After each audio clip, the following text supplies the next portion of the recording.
Hello and welcome to Mediumship Matters with me, Hannah McIntyre. How are you doing? I hope that you are doing well. It certainly is. I know I keep mentioning this, but I feel like I need to keep mentioning it because we're living it, aren't we? It certainly is a roller coaster ride of energy that we're finding ourselves in at the moment. So if you are finding it really difficult, please know you're not alone. I too am finding it really difficult. And then today, some of the students on the Mediumship Matters Spiritual School have been messaging in the chat saying they are finding it really difficult also. So please know this too shall pass. We will get through it. And you're not on your own and you're not doing anything wrong. So just give yourself what you need. I certainly wanted to start today, and we'll see how long I waffle on for before time runs out, about some of the stuff that's been coming up for me recently that I think is kind of interesting. Hopefully you agree. If not, you're in for a long 40 minutes. But the first thing I wanted to talk about goes back to this age-old conversation we've had on this podcast many times about money. And I'm still working on my money manifestation guilt / I don't know. I can't decide where I sit with it. The ethics of charging for mediumship. Now, undoubtedly, as a fact, I can tell you that once I started charging for my mediumship, the quality of my clients and my sitters went up. That is undeniable. But I still feel guilty. And then I just don't know where I sit with it. Someone commented on one of my adverts for one of my shows and said, you charge over £20 for a demonstration. There's no medium that has ever lived that is worth more than £20 for a demonstration. And I was feeling a little bit spicy that day. So I replied with, well, you don't have to come, Richard, which really set him off. It's not a good idea. Just block trolls, guys.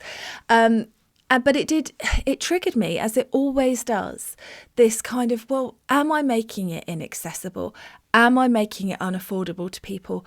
I don't want to hold people away from their loved ones, but I also want people that really want a reading. I don't want to work with people who aren't that bothered.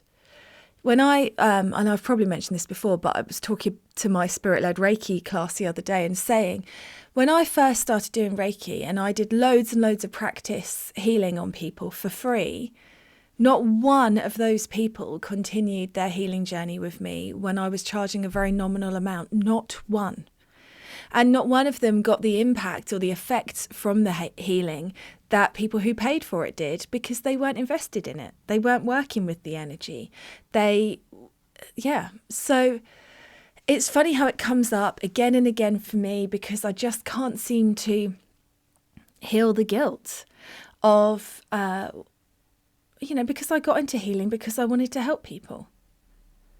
And finding that line. And I know people will be saying you can charge for your time, and yes, you can. But I'm still, in that. Anyway, then we have some of the experiences that I have had recently, which I just think bear talking about. So one of the things that I wanted to talk about was I did a night at a spiritualist church, spiritualist centre, and it was very interesting to me. They only charge, I think, £5 a ticket. That is really poor from a business point of view, because from a business point of view, they should be charging as a minimum what I charge as a minimum, because otherwise, from a business perspective, I've got two events in the same area, and one is from £20 a ticket and one is from £4. So it would, using that kind of logic, it would make sense, wouldn't it, that they standing room only. And it wasn't. In fact, they hardly had anyone there, and they didn't take payment up front. And so a lot of people didn't turn up when the night actually happened, and it was a bit awkward and a bit dead. And I had that happen, and I thought, okay, well, I'm not going to do any more centres or anything like that.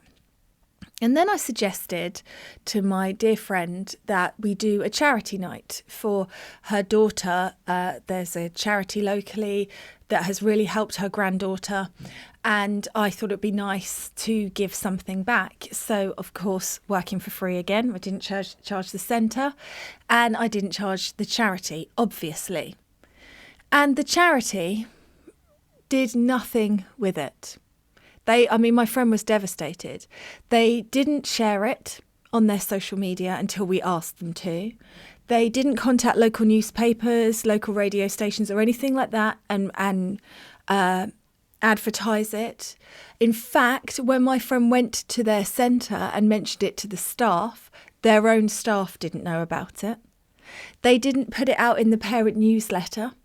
And it turned out on the day of the demonstration that they had put the wrong address on all the ticket sales. So we weren't even sure that people were going to turn up to the right place. It wasn't under the events listing of their website.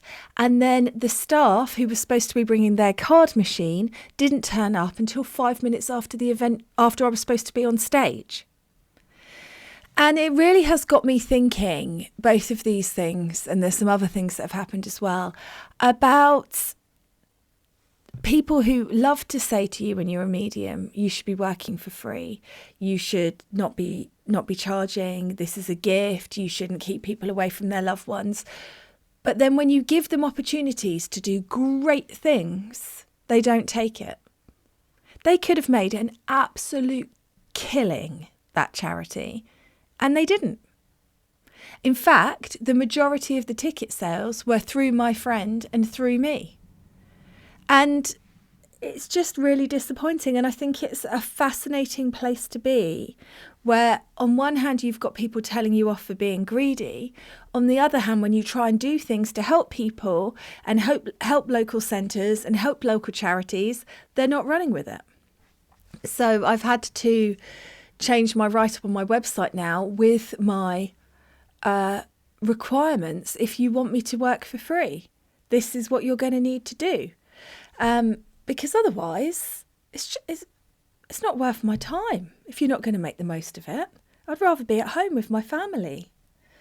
It's very interesting. And just trying to play around in that space. And I've been trying to run my business like a proper business, which is painful and dull, if I'm honest, and really looking at my demonstrations and seeing, because as we know, Facebook have done all these changes now, so it's costing me huge amounts of money to sell tickets.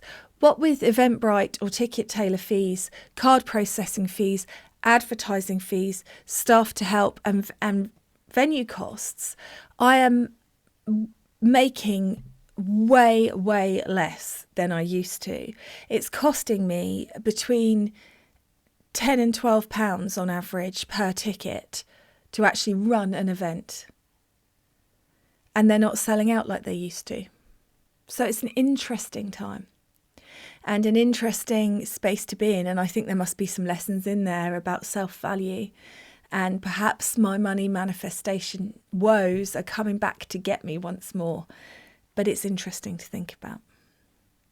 Another interesting thing that has happened this week has been a really fantastic bit of magic from a spirit. So I went in to do a reading for a client yesterday, and there were 2 other people in the waiting room. So I let my client in and I said, "Do you happen to know this person and this person?" And she went, "Yes." And I went, "Can I just ask why they're in the waiting room? Readings are one-on-one." And she said, "Oh, I had an email from your system and it said you could invite guests." And I went, "Well, it shouldn't have." And she went, "Well, I definitely did." And I went, "Oh, okay." I said, "It does say one-on-one reading though, doesn't it?" And she said, yep, it does. But, I got that email, so I went for it. And I went, "Okay." And she went, "Do you want me to tell them they can't come in?" And I said, no, we'll give it a go. It might just impact the energy. We'll see what happens. So they came in, and as always, I asked who they wanted to hear from, and it was the sitter's mother. And I got her through, and she was talking to me about a ring. And her daughter said, when you read for me before, you were talking about a ring. I don't know what you're talking about. If there was a necklace, I'd understand a necklace. Are you sure it's not a necklace? And I said, no, it's definitely not a necklace. It's a ring. I could feel it on my finger. And she said, no, sorry. And I went back to the spirit, and the spirit was ring, ring, ring. And I was like, I'm still getting ring. I don't know why.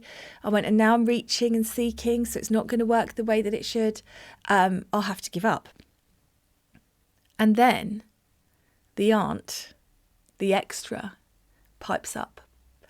And the aunt says, oh, well, could it be? And then proceeds to tell this amazing story about the ring and how the grandfather had bought the ring for the grandmother when she was pregnant and given it to her. He'd skipped lunch to pay for the deposit for weeks on end. He'd skip lunch to save the money up for that ring because she'd admired that ring. And then he finally got it on the day that their daughter was born, and he placed it on her stomach before she went into labour and gave it to her. And that was the day the daughter was born, who was the mother who I was getting hold of, and it was her birthday that day. And now it would have been amazing. You know, I dream about the day when I can do with my mediumship and say, right, I've got this and I know it's to do with this date, and bring all that in. That would be amazing. And I would love to be able to do that. I just couldn't do it for that piece of evidence. But Spirit obviously knew that I couldn't, because they brought the aunt in.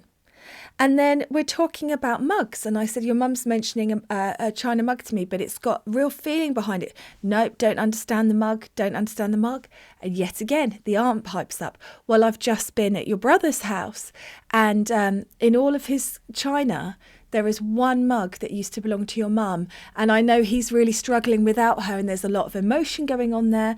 And it made me feel very emotional when I saw it there in his cupboard. And she was explaining the mug. And I thought, okay, there we go. I obviously needed that aunt to be there to interpret these bits of evidence that I was able to receive. And then later on, the client emailed me. I do have their permission to share this story, just so you know. And she said, oh, Hannah, I've looked for the email that said I could invite people. I can't find it. And I just thought that was even more magical, that Spirit had obviously intervened. And yeah, it was uncomfortable for me at the beginning until I got settled into it, because I'm not used to working like that. But actually, what an amazing, magical gift was this mother getting her sister and her granddaughter into the Zoom. There was a very special message for her granddaughter, which I won't go into because it's private, but a very special message for the granddaughter. Her sister was able to interpret these two very key and very meaningful pieces of evidence as to why they were important and why it made sense. And I thought that was just rather lovely, if I'm honest. So I wanted to share that with you. And the other thing that I've been playing around and thinking about this week is, you know how I was talking recently about death and how there are many deaths, and we have to learn to grieve different versions of ourselves and different periods of our lives, and that there isn't just the one physical death. There are multiple deaths that we go through as part of our human experience. Well, I started thinking about all of these people that I have had the honour of speaking to on my podcast, and all of these wonderful interviews and all of these incredible listener stories that you guys send in. And I started thinking about how it's not always just a physical death that opens up your mediumship, but it does appear like there needs to be some sort of catalyst to open you up if you're not one of those people that was aware of Spirit throughout your childhood and just chatting to them merrily. If you're like the rest of us, there seems to be a catalyst event. You know, like I keep seeing this on TikTok, origin stories for villains. the catalyst event that sends them down the villain path. Well, I think there's a catalyst event that sends you down the mediumship path. And I was just wondering what yours is. I'd love it if you could WhatsApp me and let me know, or message me on Facebook and let me know what your Canon event, that's what they're called. Well done, Spirit. What your Canon event was for mediumship. Because mine was my grandfather coming through, no doubt.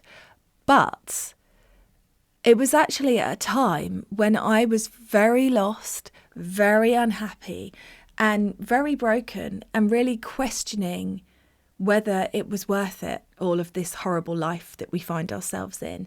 That was my Canon event, was just shitty thing after shitty thing happening by shitty people, because I was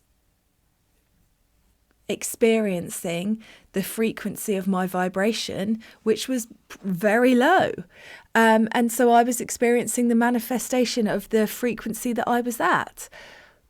But I needed that frequency to push me into looking for more. So what was yours? Because I bet there was one. And if there wasn't, let me know too, because I could be completely wrong on this theory. But I just keep thinking about it. I keep thinking that it's very rare for someone who's on the mediumship development journey. I don't know if I've met anybody who's been on the mediumship development journey without some sort of Canon event. And for some of you, it will be the loss of somebody and the feeling of their continued presence with you. And for some of you, it will be like it was for me, which was dying. And not physical death, but your own death. The death of who you were and what you thought your life was going to be and how it ended up being. That death. It's just interesting to think about. Do we believe that there needs to be some sort of event, like a great cracking open of what you thought you knew, in order for something else to flood in and fill you? Because that's certainly how it's been for me. I never looked back from the minute it came in, but it came in at a time which was very dark, and you would think that it would have come in before it got to that point, but it didn't. Did it need to get dark? Did I need to hit rock bottom to be cracked open to find more? Let me know what you think. Record me a voice note if you're feeling really brave, please. And if not, then drop me a message. But let me know. I'd love to know what your event was that set you off. Next up, I have a listener question from Cheryl. Hi Hannah, it's Cheryl. I have a question for your podcast this week about dementia. I work in a care home with dementia residents, and we see a lot of the residents talking about loved ones, thinking that loved ones are in their room, being in their room, visiting them, etc. And it's got me thinking whether you think these residents are perhaps also seeing spirit, or is it just their illness? I'd love to hear your thoughts on that one. Hi Cheryl, thank you so much for messaging. So I personally, at this time, believe that people with dementia are often 1 foot in the spirit world. I actually find that people with dementia are more connected to spirit. So I believe, just as a little aside, that towards the end of people's lives, the veil thins, however that works. And I think the veil is within us, and is not an external energy. It's a belief thing, just like you experience spirit more easily when you're falling asleep, because your active part of your brain is resting. The part that creates the resistance is finally silenced. It's the same with moving towards the end of your life. There's a softening there, and there's a hope there. And that is why people are suddenly aware of their loved ones. It's not that their loved ones haven't been there the whole time. The whole time that you had cancer treatment over the last 5 years, your loved ones weren't there, but suddenly they're there for the last week of your life. It's that you are allowing yourself to experience them. And so when you look at people with dementia, I believe that part of the brain that creates the resistance is the part that is impacted by dementia. So actually makes for the individual, the mediumistic experience much more real and much easier. And so, yes, I do believe that they are experiencing their loved ones, and their loved ones are with them, just as your loved ones are with you, as my loved ones are with me. But because of their mental state and where they are at, it is easier for them to experience them and see them. They're realer to them than they are to us, because they haven't got the resistance of the human brain. And as a little aside, I have only twice, but I have actually done spirit links with people who are still living, but are suffering deeply with dementia. And their loved one has been like, how have you managed to get them through? They're still alive. And I think it's because their soul is 1 foot back in the spirit world, so to speak. And so you're able to communicate with them. I don't think that the soul is sort of trapped in the suffering body. But that's just a theory and can't be proven. So find your own way with it and be open to seeing something differently. But that's how it appears to me. And it's the same for me when you get somebody that passes in horrible circumstances. They always show to me that they don't experience the horror. The soul goes before that happens, which I think is kind of amazing, really. Such a fascinating thing to think about. But yeah, basically, they're resistance free. They're in a full state of surrender if they have dementia, and so they just experience things like children, which is why children often communicate with spirit much more easily than us, because they haven't learned to doubt. It's just natural to them. They see them, they're there, so they are there. And wouldn't it be amazing if we weren't all cut off from that? I'm not sure it'd be what we signed up for, but wouldn't it be amazing nonetheless?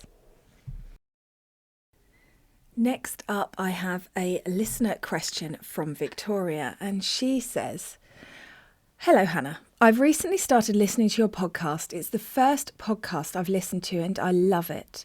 I became profoundly interested in the spirit world after losing my darling mum last year, and in the last 9 months or so have found myself on a new spiritual path, and it's quite amazing. It's changed something within me which feels beautiful and incredible. Anyway, I digress. Listening to episode 11 of your podcast tonight, you spoke about talking to and having conversations with our spirit guides. Incidentally, I did lesson 4 today of a week of spiritual unfoldment, meeting your spirit guide, and I've been eager to know who mine are, so that particular lesson was a treat. I just wanted to ask, when you talk about having conversations with our spirit guides, do you always talk to them out loud? I have done this recently, but I just wondered, can we also communicate with them if we talk to them in our mind? Can they still hear and understand us? I'm sure they probably can, but wanted to know your take on this, please. That's all for now. Sorry it took me so long to get there." It didn't at all. That's nothing, Vicky. Funnily enough, Victoria, I do believe that you can just talk to them in your head. It's very similar to, when you have an argument with somebody and then you think of something blinding that you could have said afterwards and you replay it in your mind and you go, "Wow, I would never do that, Sharon, because of X, Y, Z." And they are completely gagged and you're like, "Ha ha ha, what a great comeback." It's exactly the same as that. So I probably slightly less aggressively speak to my guides in my head, always have, not out loud, very much just like, "Hey, how you doing, guys?" in my head. And of course that sometimes means that I'm mid-conversation with them and I start daydreaming. If I'm doing a meditation visualization, all of a sudden I'll find myself thinking about something that I'm annoyed about from 2007, and then I'll be like, "Oh, sorry, I was mid-sentence with my guides." But that's how it works for me. I don't need to say it out loud. Thank goodness, because I think about all the crazy places I've had communications with my spirit guide, and I'd look a bit of a nutter anyway. Sometimes I laugh at their jokes in supermarkets and stuff like that and get funny looks from people. I can only imagine what would happen if I was having a one-sided conversation out loud. So for me, it's always about ease of relationship, keeping it flowing, keeping it less pressured, and that comes from just having a lovely chat with your guides and not needing to be saying it out loud or in a special place. You can talk to them as you're out on a dog walk, you can talk to them whilst doing your shopping, you can talk to them whilst making soup in your kitchen, and they will always answer you. It just depends whether you hear them or not. Hope that helps, and thanks for asking a question. Okay, next I have an email from Stephanie, who I did a reading for. Stephanie says, "Hi Hannah, you did a reading for me last Thursday. I wanted to follow up with some validation and information. I knew from listening to the podcast that I needed to be open and have a high vibration. I was running a bit late, and instead of putting my wild hair into a dreaded mum bun, I thought, why not space buns? I can feel your daughter cringing. I figured it would help break the ice." I'll jump right in, as I'm sure I'll ramble if I don't. At a moment in our reading, you mentioned that there was a school hall of spirits that you had to weed through to reach my biological father. And I kind of chuckle when I think about it, because I do have lots of friends who have passed on, and I actually think of them and talk to them often. I know that the reading may have been a little difficult for you because I wasn't 100% sure who was coming through regarding my grandmother. The reason for that is that my extended family live further away and I'm only close to immediate family. My mother's mum is still alive, which left my father's mum and my great-grandmother on my mother's side. You had asked if I had a parent in spirit and that the grandmother was directing you to him. And then you told me her name was Kate. Her name was starting with a K, and my great-grandmother's name was Katie. I didn't quite remember what she looked like because my mum doesn't keep pictures in the house of family, so I couldn't remember what she looked like since she passed when I was 6. After our reading, I did ask my mother, and she was exactly as you described. Big boobies, lol. She was built like me. Something interesting though, I know that you have mentioned that all souls return to love and light, and some have a hard time processing that when it comes to bad people. My father was one of those. He molested my sister when she was 6 and at least one other little girl that we know of. I'm not sure that forgiveness is in me. I don't think I'm going to be talking to him on a daily basis, but I was open to let him make his peace. Hopefully it will help me find a little peace as well. I'm not sure why my mother's grandma would insist on bringing him through though. She hated him, understandably, but the spirit world works differently than we do here. You said that my grandmother kept mentioning a family tree. I recently have been tracking my ancestry through a DNA site. Maybe that's why she brought it up. The little girl with cancer you brought through was my friend's daughter who was 15. We have a non-profit charity for children with cancer. Her picture is everywhere and she is talked about daily. The girl's brother had just had a baby boy, which you mentioned in the reading. You brought up fairies. We couldn't think of anything that was linked to her with fairies outside of dragonflies. We see them all the time and her mum associates them with her. Still wasn't able to validate the teddy bear. Whilst not all readings are full of great memories and we don't hear from those who were the best to us at times, Spirit have a great way of giving us the messages they know we need. I wanted to let you know that you are very good at interpreting spirit. If you ever have moments of doubt, look back on this reading and know that each spirit that came through you 100% was able to give evidential evidence, 3 out of 3. One last thing I'd like to add, as a sitter, it takes a little time to process the information, and I hope that those who are getting readings and giving readings remember it's a process and just to be open and not second guess the process. You have a beautiful gift and I'm very glad that Spirit led me to you. I'm very glad too, Stephanie, and I wanted to say thank you very much for sharing for the podcast listeners that vulnerable story of that, your earthly experience with your father, that it was difficult for you to hear from him. And I've got to be honest here and say, when I was experiencing your dad, I knew that there was something, and it felt like an addiction to me. And I think Spirit will have protected me there, because it would make sense, wouldn't it, for me to have known, at least have an inkling of what he'd done. But actually, I couldn't get an inkling of what he'd done. I just knew that it was bad, and it felt like the addictive, compulsive kind of energy. But would I want to have experienced the energy of what a child molester feels like? I don't think I would have. So I guess that is the best that you're going to get in that scenario, certainly through me, is that kind of feeling of this negativity and this space and this gap, and also me having to navigate that on the brink of what I would call evidentially. Like, I knew that there was a problem, I knew there was a gap, I knew that his behaviour was wrong, I knew that he regretted it, but I didn't know why. And I don't think, bearing in mind what you've kindly shared for everyone to listen to, I would want to. And it is absolutely fascinating.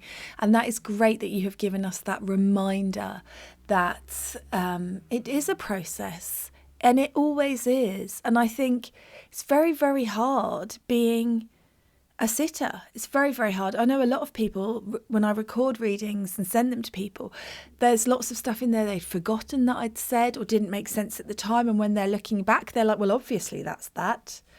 And how amazing that your grandmother was able to show the intelligence of spirit by allowing in fact, drawing my attention to your father, but also that she was able to show that she knows what you're doing with your ancestry and she knows you're looking into your family tree. It's really quite mind-blowingly clever, the whole thing. So thank you for sharing that. And I hope that helps all of the listeners on their journeys too. Okay, here's the next question. From somebody who's going to remain anonymous because they preferred me to use their other name and I'm not sure which is their other name. So apologies, listener. Hi Hannah, I started my journey into psychic development and mediumship around 2 years ago. Your podcast was one of the first I listened to. I like your blend of listener questions, interviews and your personal reflections. This podcast is quite unique in this way and I've become a regular listener since. My question is around prejudices. You have previously mentioned that in your readings, people in spirit still retain some element of their personality from their earth life. What happens to the prejudices people had on earth? In my own life, I have experienced racism at times in my life, as is the case for people of colour. This issue has also been part of the world history, for example, where Europe, America and other countries were involved in slavery in Africa.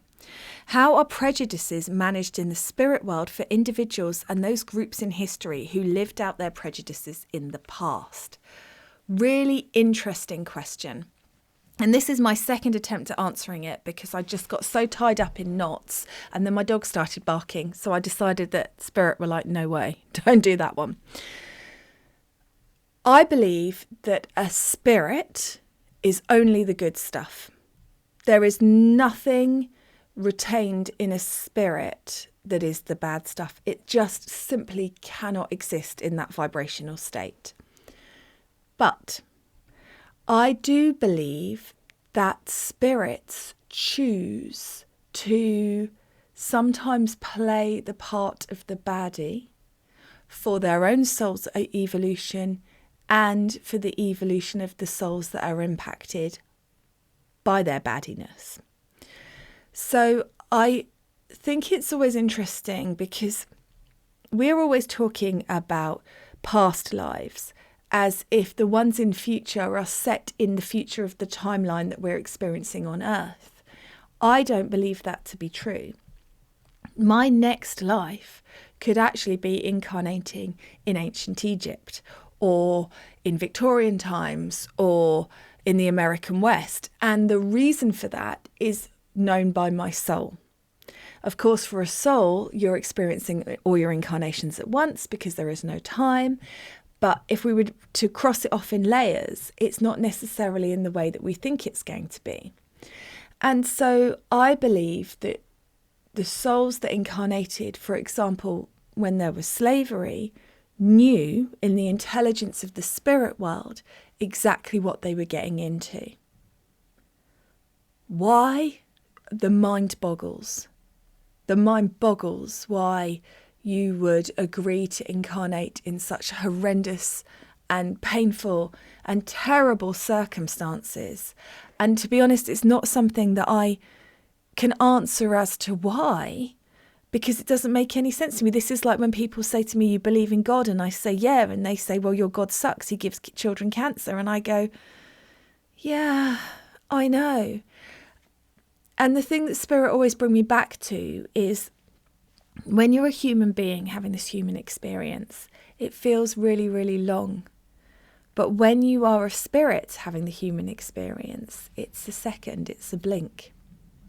When you are a multidimensional, unlimited being that lives thousands of lifetimes in thousands of different incarnations in different planets, universes, bodies, families, genders, forms, it's just a moment in one of many that gives you an experience.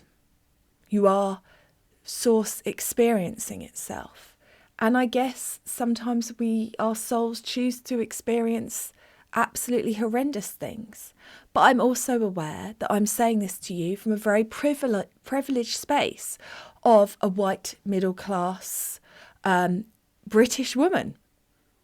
You know, so it's easy to say that when everybody around me, touch wood, as well. Like, it's easy to have that level of privilege. I mean, yes, there have been struggles, but they've been the struggle of the privileged. I'm well educated. I'm loved. I have a nice house and a nice car. I have food in my tummy.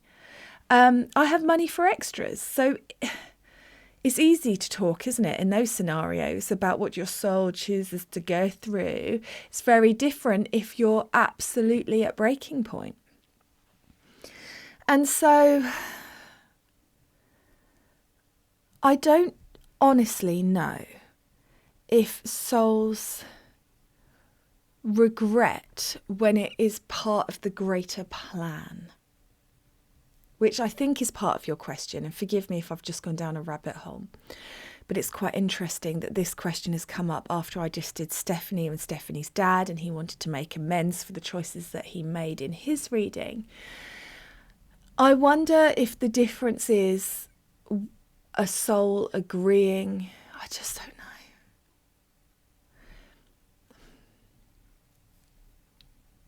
I'm going back to the is there a choice question, which I'm always fascinated by. But I guess if you're a soul and you know that pain is a moment that has a vibration and an energy that will help you to grow and help you to learn, and you're in your gang of souls and you say, hey guys, I need to go to Earth and learn this. Who's going to come with me and teach me this? And this person goes, I'll teach you this because I will treat you so badly that you have self-esteem issues your whole life. And I'll do this. I'll be your unloving father who never gives you an iota of joy or happiness or recognition. I'll be the school bully that turns everyone at the school against you and gives you anxiety problems. I'll be the guy that makes this happen to you. I'll be the lady that breaks your heart. And I guess that's how I view it in a very simplistic form, because that is what your soul said it wanted to experience. So then when you go back to spirit and you say, oh my God, you were racist to me, you were horrible to me, you broke my heart, you gave me anxiety, they go, yeah, did I do a good job? Did I give you what you wanted? And that sounds completely nuts. I'm aware that that sounds nuts, so I'm fighting it. But that is my honest answer at this time, at this moment. And I will continue to think on this. And if it expands or changes, I will obviously let you guys know, because I always do. And I would love to know what you think, dear Anonymous. What is your take on this? As somebody who has experienced racism, what when you speak to spirit, what are they telling you it's about? I'd love to know, because I'm not confident in my answer here. I can only tell you the way that I experience spirit through my filter right now in this moment. And I'd love to hear your thoughts. And anyone who's listening to this, I would love your feedback, let's all learn together. That's what this podcast is all about. So drop me a message, drop me a text, drop me a voice note. Let me know. I'm fascinated. I hope that makes sense. And I really hope I've not offended anybody. I'm really not trying to cause offence. It's just, I don't want to shy away from the difficult questions. I don't want to stay in my comfort zone, because none of us grow in comfy. We have to have these conversations. We have to understand what it's for. I don't know. I'm not 100% sure. I mean, I often, in my very easy life, think, what the heck was I doing incarnating in this? This is so hard. So God knows what it's like to be incarnating in somewhere where you have to struggle in such horrible circumstances. Well, that's our thought for the day. And on that note, I will end the poddy. So thank you all for your questions, your comments, your feedback. As always, it's fascinating. I love thinking about it all and seeing where we go. And I look forward to catching up with you all again next week. Have a good one.